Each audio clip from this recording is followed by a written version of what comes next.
In this episode, we're checking out 5 ultimate tiny rides guaranteed to make a huge impression. It's different, it's quirky. I've loved weird cars my whole life. We've got miniaturized masterpieces.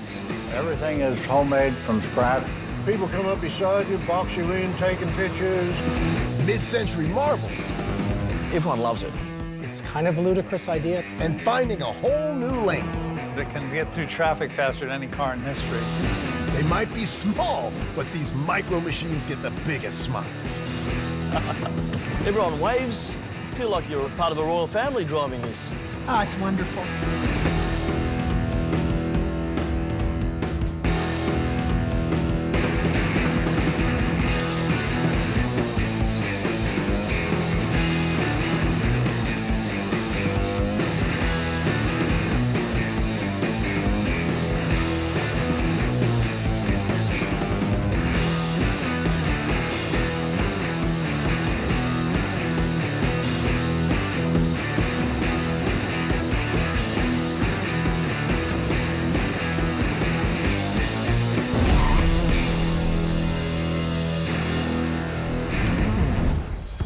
First up, it's red, it's rare, and it's really tiny. The smallest production car ever built, a microscopic marvel from the swinging 60s. This is the Peel P50.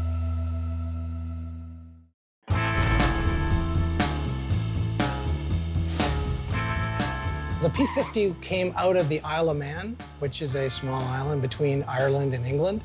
Basically, concept was a little car that you could use in the city. I've loved weird cars my whole life. It's kind of a ludicrous idea in the fact they only made 49 of them. There was a gentleman in Vancouver, British Columbia, that wanted to import them. He brought in, I've heard, numbers 3 to 6, which is a huge number of the overall production. This is one of those cars because it had some special features for the Canadian market, which makes it really special.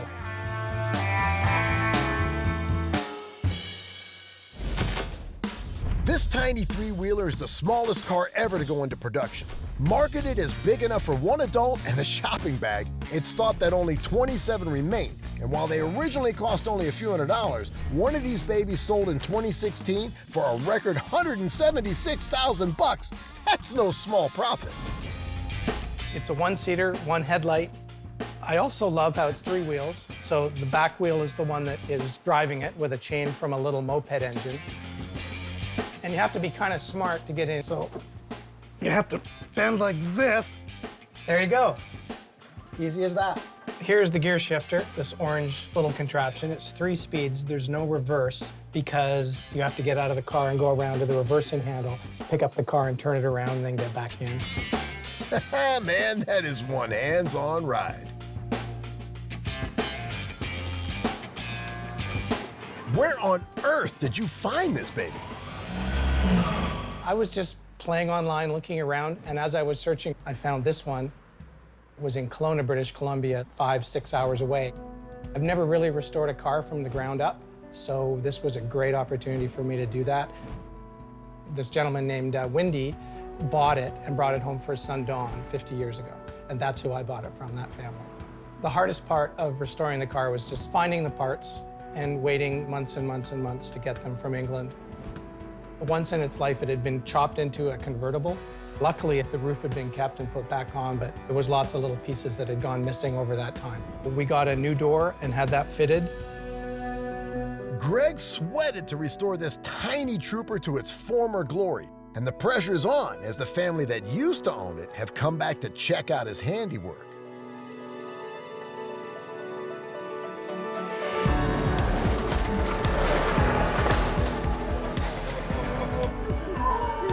Where did you get the mirror? It makes me want to cry.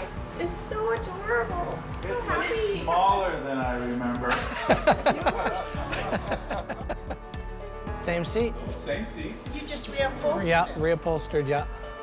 Because they used to tell us our seat was wrong. I found another BC car, You and it did? has that seat. Really? Yep, I was So like, we didn't have yes! the real one. Yes, Where did you find another BC car? Eastern Washington. I'm a sleuth. Ah, totally. I love it. I'm a car detective. I learned to drive on this At 6.5. at 6.5. It's way before my license came up. Straightened out all the wheels.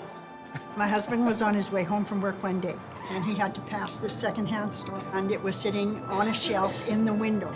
And he screeched to a halt and ran in and said, "I want that."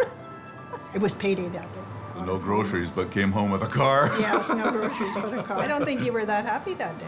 No, I was going to kick him right from here to eternity. Oh, I can't believe this. Looks better than it ever has in its life, I'm sure. Oh, it's wonderful. Gives you such a good feeling. You know, when you look back as a child, things always have a rosy look. I'm looking at this thinking, damn, that was a pretty good childhood. I told you. It's absolutely beautiful. I can't believe it looks as good as it does. Amazing, absolutely amazing. Every time anyone sees this car, they have a huge smile on their face. And that's really fun to be around. From three-wheel thrills to a rig that ain't so big.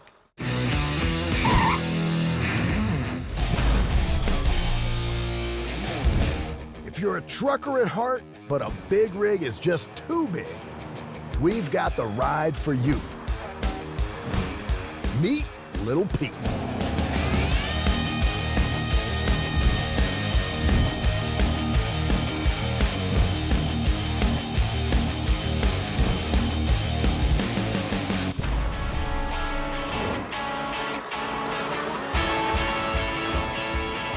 It's a miniaturized version of an 18-wheeler. You can't go to the grocery store and buy one. We are the only company on the planet, I believe, that is actually building these trucks at this size. I built my first hot rod when I was 15 years of age. It took me 3 years to get it on the road. I've had various other kit cars and vehicles through my life. In my later years, I thought I wanted to start building stuff again. Driving down the interstate, I always like to look at the big rigs coming towards me. So I thought, well, I'll try to build something that's usable but looks like a big rig. So that's how it all started for me back in '99. I was supposed to be retired. I retired at 62. I'm now 78. And I'm still working my ass off. Bob started working at home alone. Now he's got a team of 5 turning his crazy ideas into reality. They create miniature fiberglass frames that mirror real big rigs. These frames are then attached to the chassis of existing vehicles. They even ship out frame kits so you can build your own at home. Now I know what I want for my birthday. This particular truck is built on a 1996 Ford F350 Super Duty. It has 7.3 power-stroke diesel in it. We've been building this particular model just on 10 years now. This is probably number 56. The mirrors are West Coast Junior mirrors, made in California. Fuel tanks we have made in Illinois to my specifications. Wheels and tires, the American manufacturer quit making that model, so we use an import wheel there. It's a medium profile tire. All the upholstery's done in the shop. All of the interior is also built here. I use those gauges because of their old school look. We also have backup camera so that you can see where you're going backwards and also hook up your fifth wheel. Stick shift, it's actually an automatic.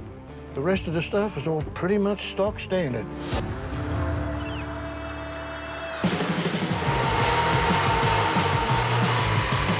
The rigs that Bob and his team build might be pocket-sized, but what's the hit on your pocket? The kits would normally start at $12,950. We supply all the components necessary to assemble the truck. We do, however, build a turnkey truck, starting at $75,000 and up from there, depending on what features that you want built onto the truck. It's a specialized vehicle designed for the auto enthusiast and in particular truck drivers. It's a crazy idea, but it's caught on. 67 units have been shipped from the workshop, and Bob is his own commercial on wheels, drawing admiring looks whenever he hits the road. Oh, man, you go to the gas station or market, people come out, start talking to you, crowd around it. You get people come up beside you, box you in, taking pictures.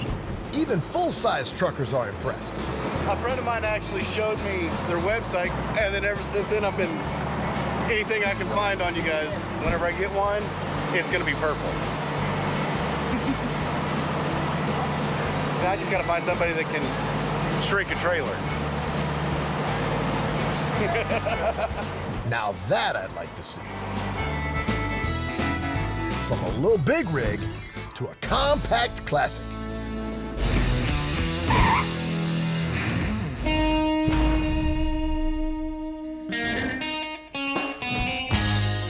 This is a fully functional, one-off, home-built, perfect replica of a 1949 classic. Only smaller. A lot smaller.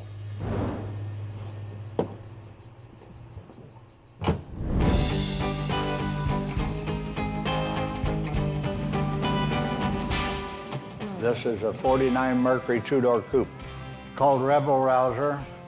Everything is homemade from scratch. It was all built from flat sheet metal. The bumpers, the headlight bezels, the complete park lights, the grille. This Mercury was built just a couple of years before 2009, because that's when it was licensed. The 1949 Mercury was one classy ride. Fitted with a V8, James Dean himself drove one of these and rebel without a cause. It's no surprise that picking up one of these babies could cost you a pretty penny. So Ernie decided to make his own Mercury out of sheet metal. It's completely accurate in every way except size.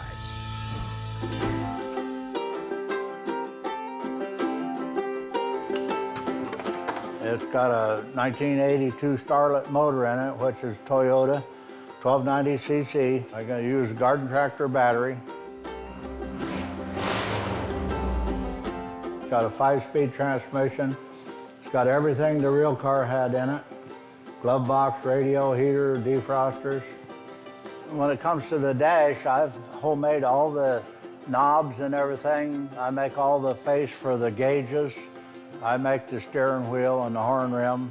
Any automotive parts in here, like the windshield wiper transmission is Toyota. If I open the trunk, it's got spare tire, jack, and a wheel wrench in there, and 2 chairs to sit on.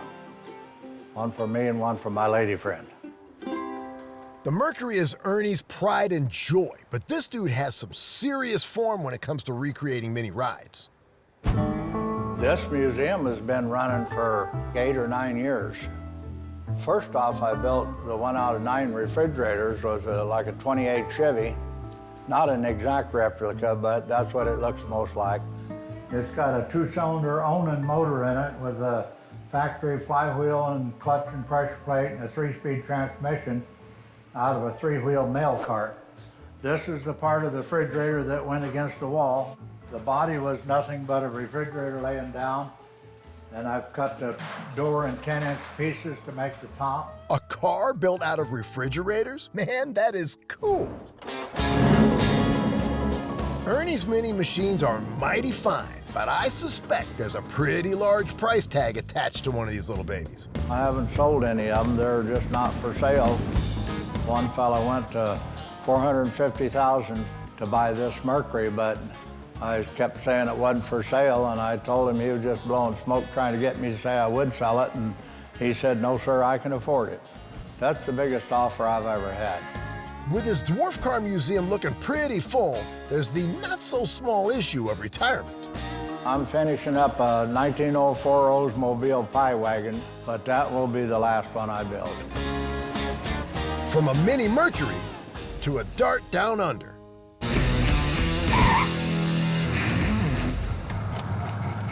Head fired up. That's a good start.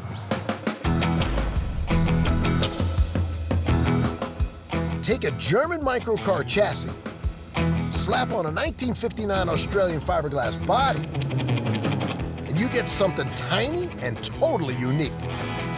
The Go-Go-Mobile Dart.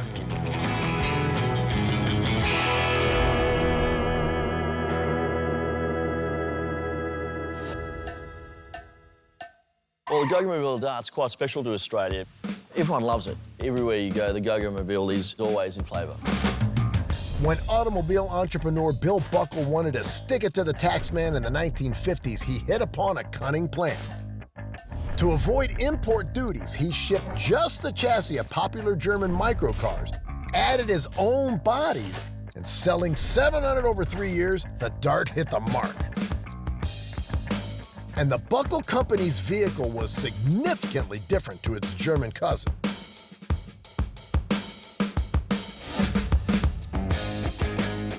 There are only 30 of these little beauties left, including this immaculate ride, parked up in the warehouse of a Sydney auctioneer. We first purchased a Go-Go-Mobile Dart back in 2004 from a collector in New South Wales, and when he heard that Shannons were buying it to use as a marketing tool, they were rapt that it was going to a good home. This Dart was bought for the business, but kept out of love. It's different, it's quirky, it's formed part of our lives now for nearly 15 years.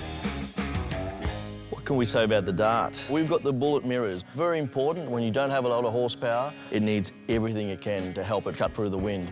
Got features like headlight covers, which you don't see too much on late 50s, early 60s cars. And probably the most important instructions right here, the fuel mixture. Some people call it a lawnmower engine, but it is 300cc, two-stroke, twin-cylinder. Very simple dash layout in here. There's really just what you need. Your wiper button, your headlight button, your ignition key, your choke lever, and a speedometer, and that's pretty much it. And additionally, someone at some stages added a radio in this one and some speakers in the side. We put a Momo Prototipo steering wheel. If you're not going fast, feel like you're going fast.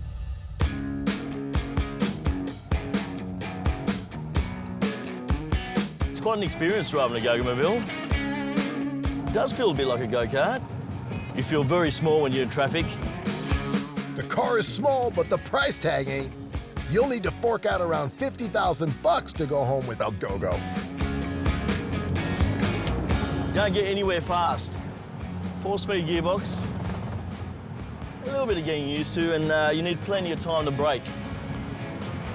There we're going, we're motoring now. I mean, this is the thing, you feel like you're in a sports car, but we're actually doing 30 miles an hour.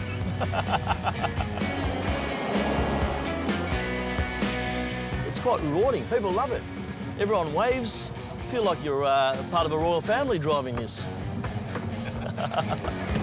From an Aussie oddity to a tiny Tango.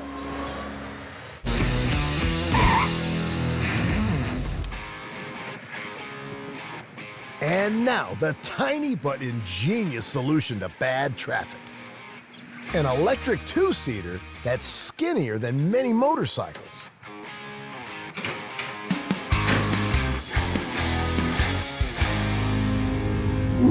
This slender ride was designed to slip through congested city roads with blissful ease.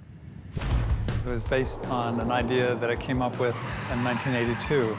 I used to drive a Porsche from Beverly Hills to Hermosa Beach every day, and the traffic was horrendous. And I noticed that everybody around me was a single occupant in a car, taking up a whole lane. Everybody wants to get from point A to point B efficiently. I don't think there's any other answer except doubling lane capacity. So I thought we need narrow cars.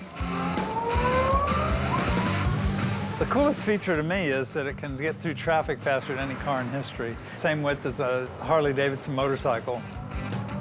You just come up to a stoplight, but instead of waiting in line behind all the other cars, you just go right up the line in between and you filter.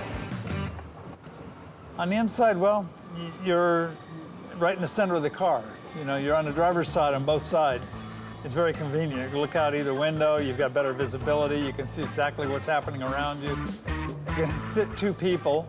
This has a Momo steering wheel, and this is actually used by race cars, the Motec Dash. 4-point shoulder harness. The pilots of commercial aircraft use these exact harnesses.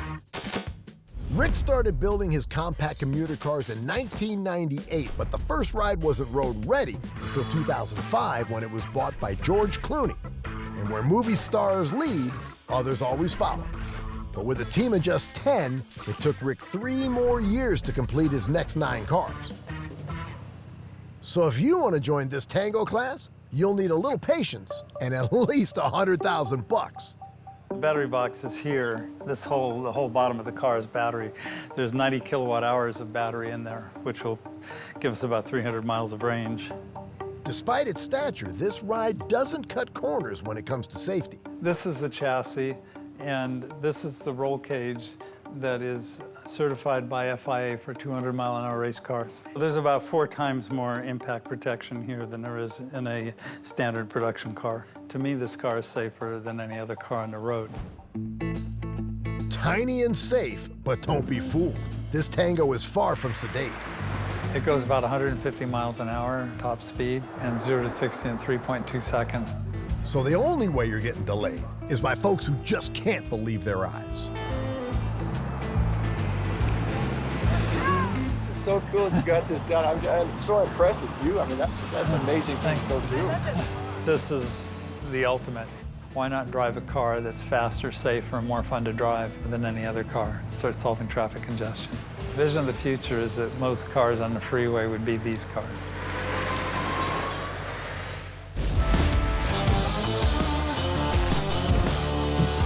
Wow, those micro machines, man, they may be tiny, but they make a huge statement. Size isn't everything, especially when you got that much style.